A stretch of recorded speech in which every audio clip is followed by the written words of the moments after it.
Weewaawo njagala okwebaza Mukama waffe Yesu Kristo oyo atusobozesezza okuba nga kyasobola okwatula erinnya lya Kristo nti ye Mukama. Olunaku olwaleero njagala ate tutwale eddaala ery'okubeera nga tutunuulira ekitundu kyaffe ekyokubiri ekikwata ku nsonga gye twatandikako wiiki ewedde, kye twagenda mu maaso n'okuba nga tuyita amazima ku ggulu. Amazima ku ggulu oba kyewandigambye nti amazima ge weetaaga okumanya ku ggulu. So luli twatunuulira ekitundu ekyasooka ne tunnyonnyola eggulu kyeki, ebintu eby'enjawulo, baani ababeerayo, biki ebyetaagisibwa, biki bye tusuubira n'ensonga ez'enjawulo. Ne tubeera nga twatambuza ensonga eyo bulungi nnyo, naye twakoma ku ssuula eyabiri mu emu, naye ku mulundi guno njagala tutunulira ekitundu kyaffe ekisembayo nga tutunulira essuula eyabiri mu ebbiri. So nga tugenda tunuulira nnyo ekibuga kino ekijja okunnyonnyola Bayibuli kwegenda ddala mu maaso n'okuba nga ekola ki getulagira nnyo nnyini ddala. Twayogera ku nsonga nnyingi nnyo naye nsuubira nti ne bino bijja kuba nga bitugasiza ddala ebyessuula esemberayo ddala, kubanga ate binyweza bunywezi wamu n'okwongera ddala okubeera nga tunnyonnyolwa ddala bulungi oba tutegeezebwa ddala bulungi ku nsonga eno kuyita mu byawandiikibwa. So bw'oba otunuulidde essuula eyabiri mu ebbiri, tutandika n'olunyiriri olusooka, ennyiriri zino mpanvuko paka lwabiri nga mu emu, naye ngenda gezaako okuba nga mpita mu bwangu, naye ate feeyo n'okuba nga kuyambako okutegeera ebyo. Nsaba Katonda nga bw'ali ow'ekisa akuyambe naawe gw'alina Bayibuli yo mikono gyo obeere ddala ng'osobola okwekkaanyiza ddala ensonga. Babe tulaga nti nandaga omugga ogw'amazzi ogw'obulamu ogumasaamasa ng'endabirwamu nga guva mu ntebe eya Katonda n'ey'Omwana ogw'Endiga. Kino kikulu nnyo kyakubanga tutegeerera ddala alaga Yokaana si mulala ye malayika omu eyatandikira ddala omulaga ebintu eby'enjawulo, okwolesebwa okw'enjawulo. So malayika oyo y'omu era yagenda mu maaso n'okubeera nga akulembera Yokaana okuba nga amuyamba okutegeera kino ne kino wamu atera n'okumuvuunulira. So ekirala ekikulu ekyokufaako mu lunyiriri olusooka, Yokaana alaga nti yalagibwa omugga ogw'amazzi ogw'obulamu. Kyenjagala obeere ng'otegeera nti enjawulo ku kino nti ng'era bw'ojjukira Lubereberye 2:8 paka ku 10 nti mu lusuku Edeni mwalimu omugga. Ekyenjawulo ku kino nti newankubadde guno nagwo mugga mu kibuga ekijja, naye ate guno mugga ogw'amazzi ag'obulamu, mugga ogw'amazzi ag'obulamu. Era amazzi gano gayina enkizo ku kiri kye tulaba mu kutondebwa okwasookera ddala. Bayibuli eraga nti gayina okumasaamasa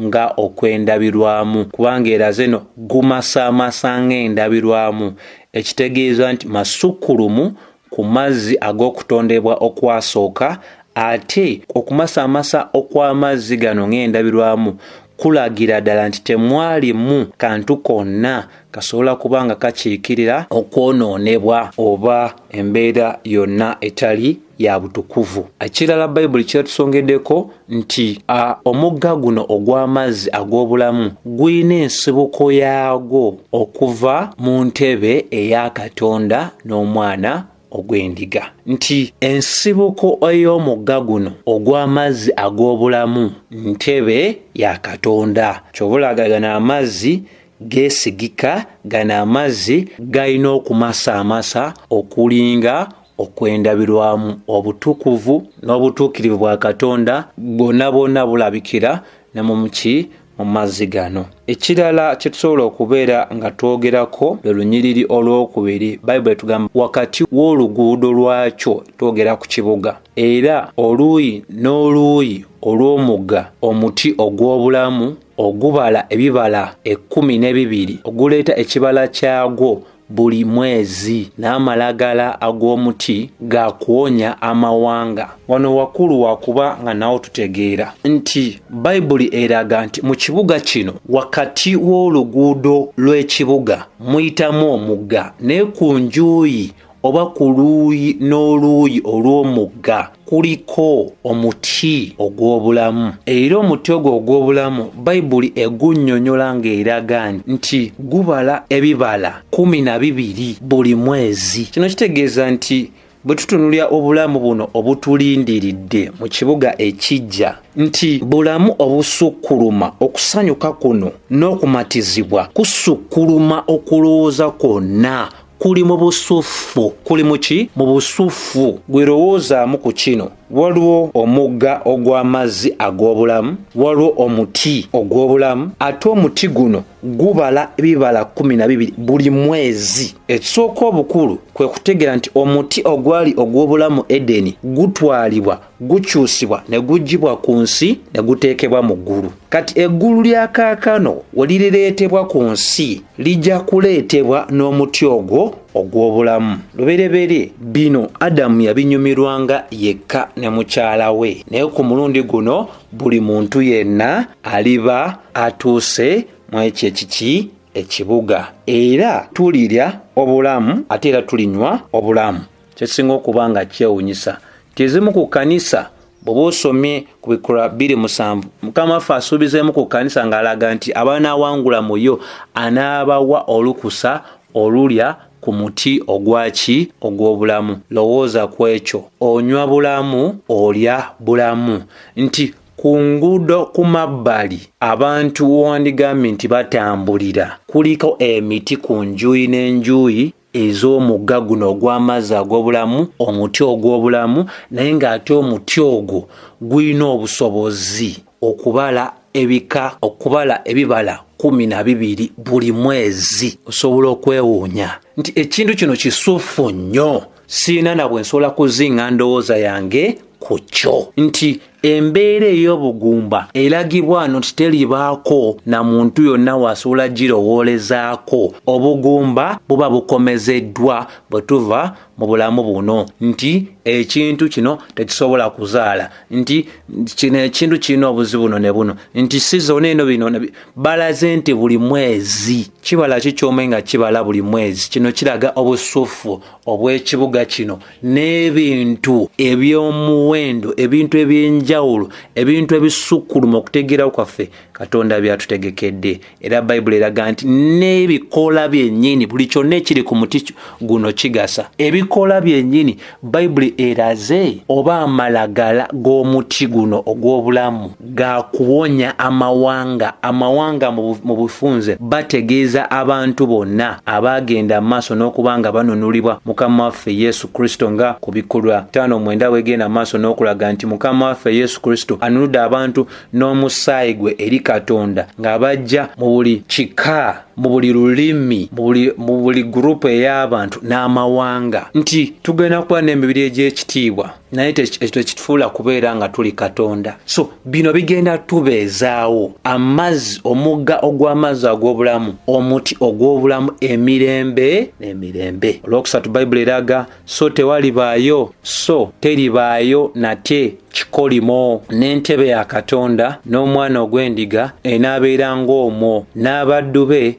banaamuweerezanga. Lowooza ku ekyo nti okubeera obubeezi okwa Katonda waffe n'omwana gw'endiga, ebyo kubeerawo kwa Katonda waffe kukomya ekintu kyonna ekisobola okuba nga kiyitibwa ekyekikolimo, kubanga ettaka lyakolimibwa. Ensonga olaba nti mu nsi eno empya temulibaamu kikolimo, kubanga ettaka sirikolimire. Ndowooza ogenze mu maaso n'okuba ng'olaba nti omuti ogw'obulamu gubala ebibala 12 ebyenjawulo buli mwezi. Era Bayibuli eraga nti ng'ogyeko ekyo kyokka, Bayibuli eraga nti era n'abaddu be banaamuweerezanga. Tugenda kusinza nga bakabona, tufuge wamu ne Katonda waffe nga bakabaka emirembe n'emirembe, kubanga ate era ne ku Bikula 21 olwokuna eragira ddala bulungi nti ebintu ebikwatanga n'ekikolimo tebiribeerawo mu nsi eno. Olwokuna ne lunyoza nga lugamba nti era banaalambulanga amaaso ge, era erinnya lye linaabanga mu byenyi byabwe. Tunuulyako, teri muntu agenda kuba mu kibuga kino nga ayina erinnya ery'ensolo, wabula banaaba mu kibuga kino beebo abataatwala na linnya lya nsolo, wabula banaaba n'erinnya lya Katonda ku byenyi byabwe. Ekisinga okwewuunyisa nti Katonda Bayibuli gweraga mu ndagaano enkadde alitasobola kubanga alabwa, ate era ne mu ndagaano empya nga bwe tumanyidde ddala mu Timoseewo ekisooka 6:16 titenda omu asobola okulaba Katonda asigala nga mulamu, naye ate tujjuke nti Mukama waffe Yesu Kristo y'omu yawandiika n'agamba abo abalongoofu mu mitima ba mukisa nnyo baliraba Katonda mu Matayo 5:8. So ebyo byonna byakutuukirizibwa mu biro ebyo. Gwe omanyi kitegeeza okulaba Mukama Katonda wo eyakulonda olw'okusalawo kw'obulungi bwe, gw'otaalonda naye yakulonda, gw'omulonda mu budde kubanga yakulonda nga n'ensi n'eggulu n'ensi tebinnaba kuteekebwawo. Kintu kisuufu nnyo oba nsonga nsuufu nnyo. Bw'otunula okukyalo lugamba so teebenga kiro nate, so teebenga kumulisa kwa tabaaza n'omusana gw'enjuba kubanga Mukama Katonda anaabawanga omusana era banaafunanga emirembe n'emirembe. Ako nako kakulu kakubanga nga tutegeera ddala ng'era ku Bikkulwa 21:23 bweragira ddala nti mu kibuga ekyo temube mu bwetaavu obw'ekitangaala eky'omusana ogw'enjuba kubanga Katonda yennyini anaaba ekitangaala eky'ekibuga kikulu nnyo era okubanga otegeera nti Bayibuli eraze abanaabeera omwo banaasinzanga nga bakabona era banaafuganga nga bakabaka. Era ofuga kuno kw'omu kibuga kino kwe kufuga okuyitirira ku kufuga kwe tugenda osooka okubeera ne Mukama waffe Yesu emyaka 1000 ku nsi, kubanga emyaka 1000 ku nsi giriko ekkomo kasita gigwako nga tugenda mu kuno okwesiima okw'emirembe n'emirembe. So okufuga okw'emirembe n'emirembe kusukkuluma ku kufuga kwe tugenda osooka okubeera nako ku nsi kuno ne Mukama waffe Yesu Kristo emyaka 1000. Bw'otunula 6 lunyweza nga lugamba n'agamba nti ebigambo bino byesigwa era bya mazima era Mukama Katonda ow'emyoyo gy'abannabbi yatuma malayika we kulaga abaddu be ebigwanira okubaawo amangu. Kati wano nawe wakulu wakutegeera ebigambo bino bye tulina wano bye tuli ogenda mu maaso n'okwekkaanya, Bayibuli eraga nti bigambo byesigwa era bya mazima. Lwaki ebigambo bino byesigwa era bya mazima? Byesigwa olw'erinnya erya Katonda n'ekikula ekya Katonda abigaba. Katonda waffe mwesigwa ate era Katonda waffe wa mazima. Ekyo kikulu kyakuba nga tutegeera. Era ebigambo bino binywereza ddala oba bikakasiza ddala nti eno yali enkomerero ey'okuwandiika okw'ebyo bye tulina mu Bayibuli. Ensonga lwaki tukaatiriza mu masomo ag'enjawulo nti teriyo kubikkulirwa kulala. Okubikkulirwa kwonna kwe tuba twetaaga okuba nga tutegeera Katonda akutuwadde mu bitabo 606. Tetugwanidde kutoolako newankubadde okugattako oba okugattako nga bwe tugenda mu maaso n'okuba nga tutoolako. Ebigambo bino bye tulina byesigwa era bya mazima. Lwaki byesigwa era bya mazima?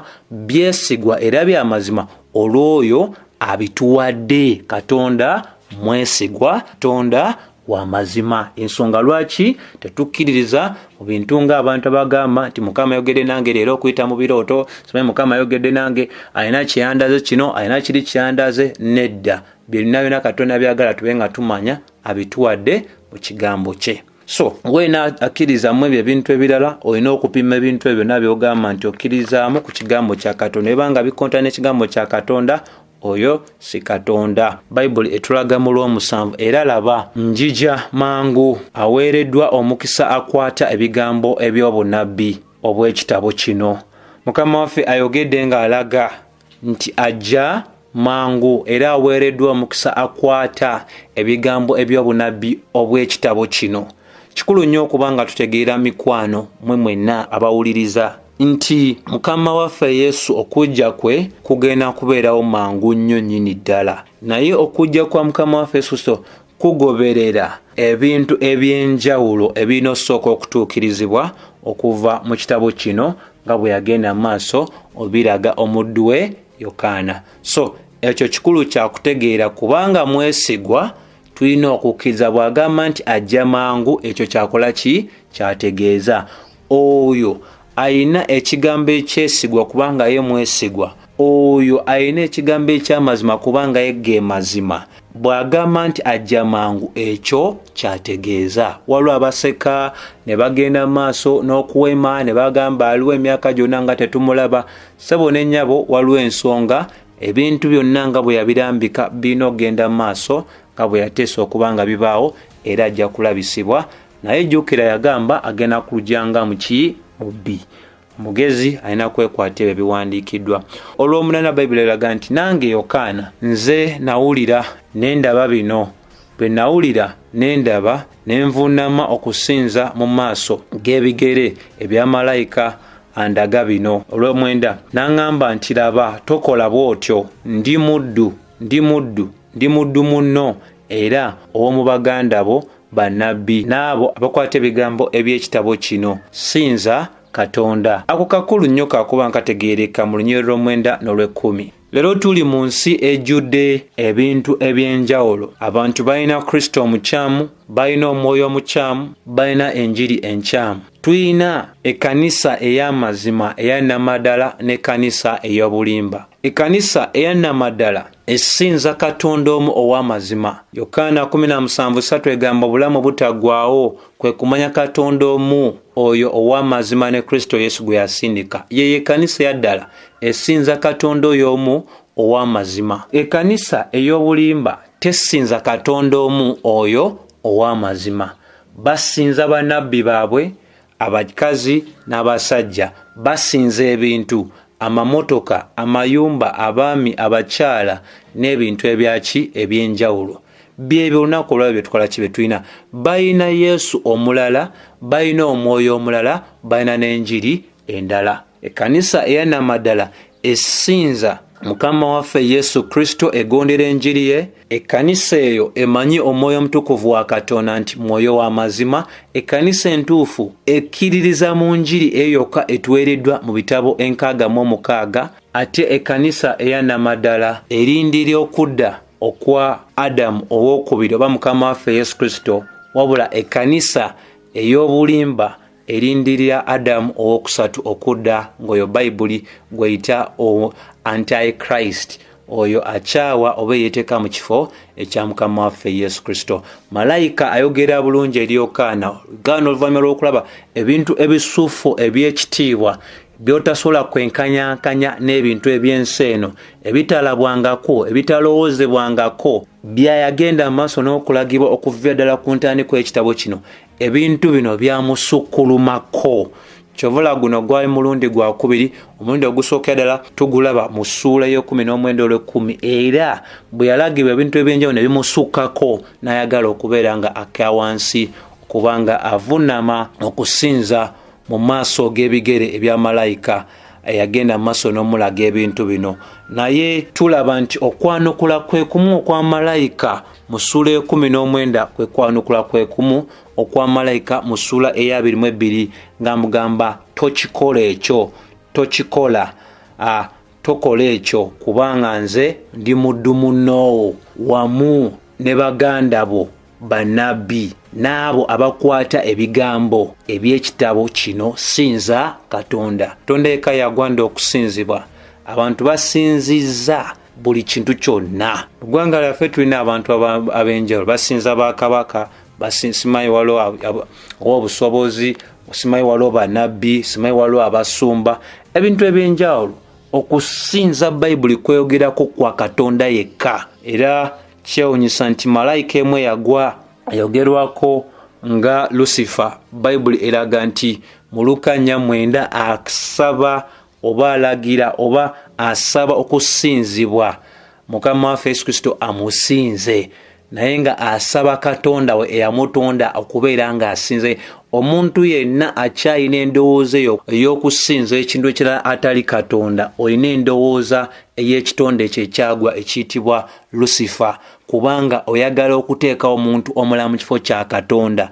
Naye kye tusinga okuba nga twenyumirizaamu nnyo wano kwe kulabira ddala nti Yokaana yali talina mu mbeera ya kwekubira, kubanga yagenda mu maaso n'okuwandiika ensobi gye yali agenze mu maaso n'okuba ng'akola ey'okusinza mu maaso ku bigere ebya malayika olw'ebintu ebisukkulumu bye yali agenze mu maaso n'okulaba.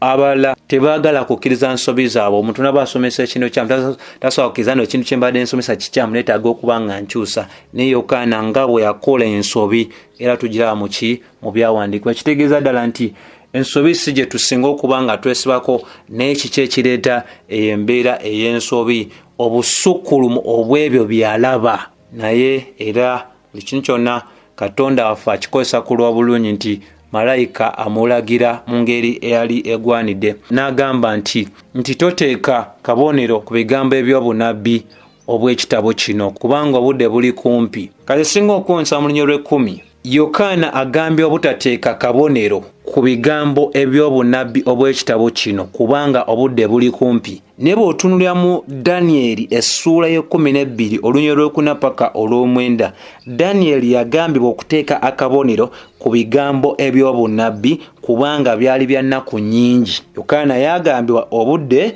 buli kumpi. Ssebo ne nnya bawulira, ebigambo bino bikulu bya kutegeera nti bwe banga obudde bwali kumpi nnyo mu kuwandiika okw'ekitabo kino, kakati tuli mu myaka 2022 nga obudde bwali kumpi nnyo, lowooza kaakati obudde buliwa? Sobola ogamba nti buli kumpi nnyo nnyini ddala. Ensonga lwaki tulina okwejjukanya Baluumi 12 olunyiriri 12 etugamba nti tetugwanidde kubanga tufaananyizibwa ensi eno oba emirembe gino, naye tukyusibwe nga tuzzibwa bujja mu magezi gaffe, mu ndowooza zaffe. Tetulina kwegomba faanana nsi eno, tulina kukyusibwa njiri eya Mukama waffe Yesu Kristo. Tetulina kwegomba kintu mu nsi eno kubanga ensi n'ebigirimu bigenda. Tulina kuteeka ndowooza zaffe eyo wa Mukama waffe Yesu Kristo gy'atudde. Tetulina kubeera nga tetuli bafu eri ensi, tulina kufa eri ensi era n'ensi nayo nefa eri ffe nga Pawulo bwe yawandiika. So bikulu nnyo mu biro bye tulimu kubanga okuwandiika kutekulaga ku Bikkulirwa 22:11 bweti bwenyweza enyweza ng'eraga nti ayonoona abeere nga akyayonoona, era omugwagwa abeere nga akyali mugwagwa, era omutuukirivu nga akyakola obutuukirivu, era omutukuvu abeere nga akyali mutuukirivu. Wulira ebigambo ebyo. Ebigambo ebyo bijja olw'ebyo bye tulabye waggulu. Obudde mu kuba nti bumpi, oza kirandibadde kitegeeza ki? Ayonoona okulekera okwonoona, omugwagwa okulekera ebyobugwagwa, akola ebyobutuukirivu okweyongera mu byobutuukirivu, omutukuvu okusigala ng'akyatambula nga muki mutukuvu. Naye obuzibu buli mu biro bye tulimu n'ebyo byogerwa, ojja kizuula nti ayonoona akyayagala okwonoona, omugwagwa akyayagala okusigala mu byobugwagwa, ate omutuukirivu ayagala okulekawo ebyobutuukirivu, ate oyo omutukuvu era ayagala akyawe. Kati balaga ku njuyi zino ebbiri. Ayonoona gwoba ng'olaba budde bukyali, genda maaso n'okwonoona. Gwe agamba nti oli mutuukirivu, weeyongere mu byaki mu byobutuukirivu. Jjukira ekibonerezo eky'okwonoona kwonoona. Omuntu yenna asinga akyawa amazima, Katonda abantu abo abaweerayo ddala mu kwonoona kwabwe nga Basalonika 2:10 paka 12 bwenywereza ddala, ng'ate era ne Timoseewo 3:13 bweragira ddala nti no abo abalimba ate bajja kweyongera bwengezi kubanga baki balimba. Era tumendera nti empeera ey'obutukuvu buba butukuvu. Ofunze Mukama waffe kyali akulaga olw'obudde okuba nti bumpi, amagezi amalungi gwe ayonoona kyandisinzeeko n'okyuka n'oleka amakubo ag'okwonoona, omugwaga n'oleka ebyobugwagwa, omutukuvu n'oyongera ng'oli mutukuvu, omutuukirivu n'oyongera mu byaki by'obutuukirivu. Obudde buli kumpi nnyonyini ddala. Olw'ekumi agamba laba njijja mangu era n'empeera yange eri nange okusasula buli muntu ng'omulimo gwe bwe guli. Kakulu ka kutegeera ng'era bwe twalaga wiiki ewedde nti mu kulamula okusembayo abatali batuukirivu n'abatuukirivu buli omu ajja afuna empeera ye okusinziira ku mulimo gwe. Twalaga eri abatuukirivu kiki ekinaabeerawo. Bakonse 3:13 ne paka 15 Bayibuli eraga nti emirimu gyaffe gyonna gyakugezesebwa n'omulimo. Emirimu gyaffe tegikosa bulokozi bwaffe, n'emirimu gyaffe gikosa empeera yaffe. So tugwande okutambula mu ngeri eweesa Mukama waffe ekitiibwa, okubuulira enjiri, okutambulira mu kweyawula, mu kwagala abantu ab'ennyumba ey'okukiza n'okukola abantu abalala obulungi. Eri abo abatali batuukirivu, abatali balokole, bo bwe bafa tumanyidde nti bagenda emagombe, naye okulamula kwabwe okusembayo kwa Namulondo eyo ey'entebe enjeru ey'amaanyi, era nabo bajja kuweebwa empeera yaabwe okusinziira ku kukola kwabwe. Lwaki ekyo kikulu nnyo kyakutegeera nti Katonda waffe wa mazima, okwonona kw'abantu si kwe kumu, era okulamulwa kugenda kubeeramu amadaala ag'enjawulo. Ebyo bikulu byakutegeera. Olw'ekumi Bayibuli eraga nti nze Alufa ne Omega, omubereberye era omukombezi, okusooka n'enkomerero. Ako kakulu kakutegeera, omubereberye era omukombezi, okusooka n'enkomerero. Kati bw'agamba nti nze Alufa ne Omega, ebyo bitiibwa bya Bwakatonda ebiraga nti mu ntandikwa n'oluvannyuma Kristo w'ataali tewaaliwo Katonda mulala, ensonga lwaki Yokaana emu eraga ti lubereberye waliwo kigambo naabe wali Katonda era kigambo nga ye Katonda. Ate wagattako Bakolosaayo 1:17 eraga nti Kristo yasooka eri ebintu byonna. So bukulu byonna ebyogeddwako waggulu bikulu, abyogedde ye Alufa ate era ye Omega, bikulu nnyo byategeerwa. 14 lulaga nti baweereddwa omukisa abayoza ebyambalo byabwe balyoke babeere n'obuyinza ku muti ogw'obulamu, era balyoke bayingirenga mu kibuga nga bayita mu miryango. Obukulu bw'ensonga bwe kutega nno abaweereddwa omukisa be baani? Beebo abagondera enjiri ya Mukama waffe Yesu Kristo, Petero 1:22, era beebo olw'ekisa ekya Mukama waffe Yesu Kristo si kuyita mu bikolwa byabwe, baliweebwa obuyinza ku muti ogw'obulamu. Kisinga okuba nga kyewuunyisa nti abantu bano baweereddwa omukisa, era kituufu baweereddwa omukisa nti Adamu kye yagaanibwa okukwatako ng'amaze okulya ku muti ogw'okumanya obulungi n'obulamu, ate abantu bano bakkirizibwa okikwatako wamu n'okuyingira nga bayita mu miryango egya wankaaki. So muganda wange, bino bye bintu ebisukkulumu ebitulindiridde, ebintu eby'enkizo, ebintu eby'ekitiibwa, ebintu by'otasobola kubeera nga osobola okulowoozaako obulowoozi oba n'okuba ebifaananyi mu ndowoozayo, kubeera nti tugenda kubeera n'emirembe gino egy'okulya ku muti ogw'obulamu, ate n'okuba nti tetuli babbi naye nga tuyita mu miryango egy'ekibuga kubanga twatukuzibwa. Olw'ekumi lulaga nti ebweru yeri embwa n'abalogo, abenzi n'abasinza. Abali ebweru, embwa n'abalogo, abenzi, abasi, abasinza ebifaananyi na buli ayagala okukola obulimba. Wakulu wakutegeera watya mu biro ebikadde oba emyaka nkumulitu nnyo egy'obukadde bakulaga nti mu biro biri eby'oluvannyuma nti embwa zaali zamanyibwa oba nga zikiikirya ekintu ekitali kirongoofu, era zamanyibwa nnyo era zitegeerebwa okuba nga zimala ebiseera byazo ebisinga wabweru. Embwa zikiikirira mu kyawandiikibwa kino abantu bonna aboonoonyi, omuli abalogo, abenzi, abasi, abasinza ebifaananyi na buli muntu yenna ayagala ennyo ebyokulimba. Basebo ne bannyabo abawuliriza, obukulu bw'ensonga eno nsobola okugamba nti bw'olaba Mukama addiŋŋaana ensonga y'emu, kubanga ensonga eno erabikira mu ssuula ya 21 olw'omunaana, mu ssuula ya 21 olwa 27 nga kw'otadde Bagalatiya, nga kw'otadde ne Befeso ne Bakolisaayi. Sebo ne nnyabo bw'oba teweerabidde nga kw'otadde ne Bakolinso 1:6. Ekyo kikulaga obukulu bw'ensonga eno. Katonda ebintu bino ebyogeddwako ebyabo abalinga embwa bikyayibwa era bikyayira ddala, bijja kulemesa omuntu obutaba kitundu ku kifo kino kye tulaba ekirungi ennyo bwe kiti. Tuli mu biro nga abantu baagala nnyo okukola ebyobulimba, okwogeza Katonda, abantu okwefuula nti balina bye balaba mu nsi ey'omwoyo, abantu okutta bannaabwe olwa ssente, abantu obutaba bamativu, abantu okulogaŋŋana, okwagala ebyobulogo, okusinza ebifaananyi, bawoza ddiini ya taata, ddiini ya maama, ddiini ya ssenga, ddiini ya kojja, ne basinza ebifaananyi bye beekoledde ebitayogera, ebitalaba, ebitalya, ebitatambula, ebitalina kisobola kuba nga byekolera. Abantu basinziza ebintu ebyo ne baleka okuba nga basinza Mukama Katonda yatonda eggulu n'ensi era waniridde buli kintu kyonna.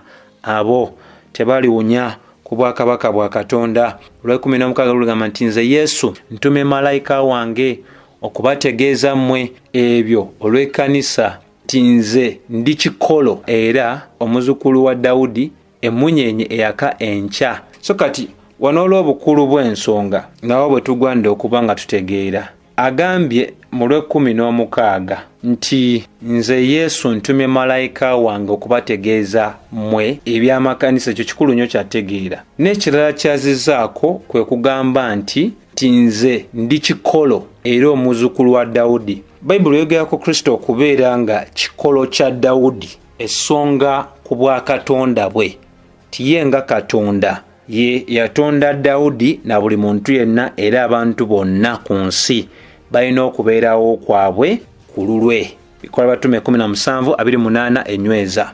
Ne Bayibuli bwe musongako nga muzzukulu wa Dawudi etegeeza oba esonga ku buntu bwa Kristo, kuba nti Kristo yava mu Dawudi nga bwe tumanyidde ddala mu Isaaya 11 olusookera ddala bw'agamba nti ye munyeenye eyaka enkya. Ategeeza nti yasookera ddala okuleeta ekitangaala mu nsi, kubuulira okwenjiri mu nsi ey'ekitangaala, ate era y'omu yategeeza biki ebinaabaawo. Olw'ekumi-n'omusanvu Bayibuli eraga nti era omwoyo n'omugole boogera nti jangu, naye awulira ayogere nti jangu, naye alina ennyonta ajje, ayagala atwale amazzi ag'obulamu buwa. Kati wano nawe wakulu wakutegeera. Bayibuli bweyogera ku mwoyo n'omugole nga boogera nti jangu, kikiikirira ki? Kisonga ku nsonga emu ey'omwoyo oyo ali mu kkanisa n'okwanukula okw'omugole oba okw'abagole nga be Bakristaayo, nga baanukula eri ebyo Kristo byali ayogedde waggulu ng'agamba nti ajja mangu nnyini ddala. Naye tekikoma ku ebyo, bagambye nti naawe awulira gamba nti jangu. Naye onaagamba otya nti jangu ng'okyayagala ebibi byo, ng'okyenyumiriza mu bwenzi bwo, okyenyumiriza mu kusinza ebifaananyi, ng'okyenyumiriza mu kutta, okyenyumiriza mu bintu byaganye eri waggulu. Gano si mawulire malungi eri abatannalokoka, ola mawulire malungi eri abo abakola batya, abaloka. So ekkanisa ekuze mu mwoyo ng'eyeggulidde ekigambo kya Katonda, egenda mu maaso n'okugamba nti jangu Yesu, wabula ekkanisa eyo erindirya Adamu owookusatu tesobola kwogera ng'egamba jangu. Olw'ekumi-n'omunaana lugamba nti ntegeeza buli muntu awulira ebigambo eby'obunabbi obw'ekitabo kino nti omuntu yenna bw'ayongerangako ku ebyo Katonda alyongera ku bibonyoobonyo ebiwandiikiddwa mu kitabo kino, era omuntu yenna bw'ajjangamu mu bigambo eby'ekitabo kino eky'obunabbi buno, Katonda alijjako omugabo gwe ku muti ogw'obulamu ne mu kibuga ekitukuvu ebiwandiikiddwa mu kitabo kino. So obukulu bw'ensonga wano nti ky'osobola otegeera kuno kwali kulabula eri abo bonna abayinza okugenda mu maaso n'okuwabya oba okwonoona ebyo ebiwandiikiddwa mu kifo kino, nga bayinza okuba bategeeza bulungi naye nga bagenda mu maaso n'okukyusa obubaka nga bwe buweereddwa. Era kyogerwako ne mu byafaayo nti abatera okulumbagana ebintu eby'ekkanisa tebatera kuba nnyo bawabweru, batera kubeera ddala munda, batera okulumbagana ebintu eby'ekkanisa. Era kyesobola okugamba nti abantu bano kituufu ab'engeri ng'eyo, Yokaana talaga nti amannya gaabwe gaawandiikibwa, naye omugabo ayogedde ku nsonga yaki ey'omugabo ng'agamba nti omuntu yenna bw'ajjanga mu bigambo eby'ekitabo kino eky'obunabbi, Katonda alijjako omugabo gwe. Nti bo baatula nga bagamba no balina omugabo mu kibuga kino ekitukuvu, nabo bajja kisikira. Kati mu kuba nti balooza bajja kisikira, si bantu ba Katonda wabula abeewayiriza bassekigwanyizi ne bannakigwanyizi n'ekyo kyonna kye bayinza okuba nga balowooza nti bakiina mu kibuga kino kyakugibwawo nyini ddala kubanga tumaide ddala Timoseewo 2:16 Bayibuli ega nti bino ebigambo biviira ddala mu Katonda mwene, so tebirina kubanga bizanyirwako oba nga bikwatibwako. Olwabiri n'olwabirimu ne lugamba nti ategeeza bino ayogera nti weewaawo njija mangu, amiina, jangu Mukama waffe Yesu. Ekisa kya Mukama waffe Yesu kibeerenga n'abatukuvu, amiina. So kunyweza bunywezi ti Mukama waffe Yesu Kristo tali wala nnyo, wabula kyenjagala okuba nga nzigalawo nakyo tumaze okuba nga tulaba obukulu obw'ensonga eno kwe kubeera nga tujjukira ddala nti gwe naawulidde bino. Nina ekibuuzo gy'oli. Oyinza okugamba nti olinako w'otuuse nga naawe ogamba weegomba okubeera nga olibeera mu kibuga kino? Bayibuli etulagamba Ebbulaniya 13:14 ng'egamba nti kubanga wano tetulina kibuga kibeerera naye tunoonya ekibuga ekigenda okujja. Byonna bye tulaba mu nsi bino muno bigenda kuggwaawo. Kyalo omuyemba n'agamba birigwawo ebintu by'ensi eno. Ensi eno ng'eggwaawo na buli kyonna ekirimu kigenda. Ebibuga bye tulaba eby'ensi eno bigenda. Amasanyu, engoye, amamotoka na buli kyonna kye twegomba kigenda. Essuubi lirimu ekyo ekibuga ekigenda okubeerera emirembe n'emirembe. Bw'obanga omanyi nti tetulina kibuga kibeerera, ogwanidde okukyusa endowooza yo gijja ku kibuga kino eky'ekiseera obuseera, ogiteeke mu ekyo ekibuga ekibeerera. Era ekibuga ekyo kikolebwa kirina mukama waakyo, Mukama waffe Yesu Kristo. Yayogera n'agamba mu 14:6 Yokaana, nze ekkubo n'amazima n'obulamu, teri agenda eri Kitange okuggyako ng'ayise mu nze. Walokoka, waleka amakubo amakadde n'osalawo otambule mu mbeera balanga basobola okusekerera naye ng'embeera egulumiza Mukama waffe Yesu Kristo. Onoonya bwakabaka bwa Katonda bw'okolerera n'oleka ebyo abantu bonna bye beepanka nabyo eby'ensi, n'osalawo onywerereko Mukama waffe Yesu Kristo kubanga olengera gy'olaga. Otegedde nti ebya kiseera kino bigenda, tolina kyolina ky'osobola kutwala. Wazaalibwa oli bukunya era ogenda kgenda tolina ky'otutte. Ensi egenda n'ebigirimu byonna, kabonero kalabikira mu kufiirwa ne mu kuziika. Tolina ky'otwala, oba buliri, tolina ky'otwala, oba nnyumba, oba masuuti, oba abaana, oba bakyala, oba baami, oba kintu kyonna tolina ky'osobola amataka abantu ge bakaayanira. Wowe byonna babireka awo. Tolina bakutemerako 6 zokka. Bisigadde byonna abala ne batwala, ate nga nabo batwala nabo enkya bagenda bireka. Ssebo n'ennyabo, ekyokuyiga kye kino wammanga. Ebbulaniya esomesa mu ssuula ey'okumeka ey'e11 olw'e14 kankulageko awo nga tuyigira ku bulamu obwa Ibulayimu ne Salaayi. 14 bw'eti bw'egamba, kubanga aboogera bwe batyo boolesanga banoonya ensi ey'obutaka. Oyina okunoonya ensi ey'obutaka. Ensi ey'obutaka si eno. Ensi ey'obutaka ly'eggulu Katonda lyategekedde abo abeenenya ebibi byabwe, ye ensi ey'obutaka. Era Bayibuli eraga era singa bajjukira ensi eri gye baavaamu bandibadde n'ebbanga okuddayo. Nti Ibulayimu ne Salaayi Katonda bwe yabajja mu nsi eri eyali ey'okusinza ebifaananyi n'obibumba, bwe batandika ku lugendo luno eri Katonda gy'ali abatwala, tebaddamu kutunula nate mabega. Asigala ye mabega, talina bulamu, talina ssuubi lya bulamu. Bayibuli eraga nti omuntu yenna singa aba mu Kristo, Bakolinso 5:17, aba afuuse kitonde ekijja. Ebikadde byonna nga biweddewo, laba ebintu byonna nga bifuuse bijja. Afuuse ekitonde ekijja, aleka amakubo gali ag'obukadde n'akwata ekkubo erijja. Taddamu kutunula mu nsi Katonda gy'amugya, atunulira ensi Katonda gy'amutwala. Isirayiri bwe gwali omutaana gwayo, baatambulanga beerumaŋŋana nga bagamba singa twasigala e Misiri kyabaviirako okufa mu nnamba ennene ennyo nnyini ddala. soma kitabo ekyakuva, osome ekitabo ekyakubala, osome ekitabo ky'amateeka, ojja kulaba okufa okubeera nga baatwala ebbanga ddene okubeera nga ekyali mu bbo ekya Misiri kibaviiramu ddala. Ekiyamba Ibrahimu ne Sarayi tebaewa bbanga lyonna lya kubeera nga bejjukanya gye baava. 16 eraga nti naye Ebbulaniya 14 naye kaakano beegomba ensi esinga obulungi. Nenyabo tewali nsi ku nsi kuno esinga bulungi ng'ekyo Katonda kyatutegekedde. Byonna bye tulaba makoola gagenda. Tewali nsi ku nsi kuno eterina mitawaana gyayo. Buli nsi ku nsi kuno abantu balwala era abantu bafa, abantu bakaddiwa, abantu babbibwa, abantu battingana, abantu basinza ebifaananyi, abantu babeera mu bwenzi. Ensi zonna ku nsi kuno.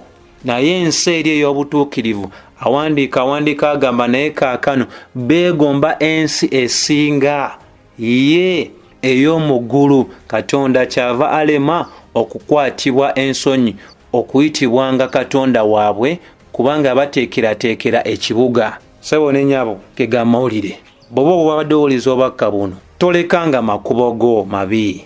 Eggulu lyagala n'ensi lyagala, tekisoboka. Tosobola sinza bantu babiri mu kiseera kyekimu. Tosobola kuwagala ggulu ng'ate naye n'ensi ogyagala. Olina kulekako kimu. Katonda yatutondanga bwetyo tetulina busobozi kugabanya mitima gyaffe. Kyonna kye weggulira kye kikutwala. Tosobola gamba nja bizanyisa, tuli Katonda. Tulina kuba na kimu. Era ye kye kimu ekyatutondebwa ye Katonda waffe, okubanga emitima gyaffe girowooza ku ye, tugiwaayo gy'ali agifuge eri byonna ebyaffe. So bikulu nnyo byakubanga birowoozebwako. Mukwano, kyangu nnyo tegeera obuzito bw'ekibi kyo. Kabirira Mukama waffe Yesu Kristo olw'obuzito obw'ekibi kyo, omusabe oba weesuule eri obusaasizi bwe, naye anaakukwatibwa ekisa, anaakusonyiwa era anaakulokola. Bintu bingi ebitulindiridde. Bwe ndaba wano ndaba engule Bayibuli zeyogerako za mirundi ng'etaano. Engule ey'obulamu Bayibuli egyogerako erindiriddewo bonna abawangula ku bikolwa 2:10 ne Yakobo 1:12. Engule ey'okwesiima Basasonika ekisooka 2:19. Engule ey'etaggwaawo Bakonse ekisooka 9:25. Engule ey'ekitiibwa ey'abo basumba obulungi Peetero ekisooka 5:4. Engule ey'obutuukirivu Timoseewo 2:7. Pawulo yabyogerako bino n'agamba yeegombera ddala emutegekeddwa engule ey'okuwangula emyoyo, kuweereza. Katonda alina ebintu byatutegekedde ebirungi. Tewali nsi kyonna ekyoweewa omwana w'omuntu wano kasitoofa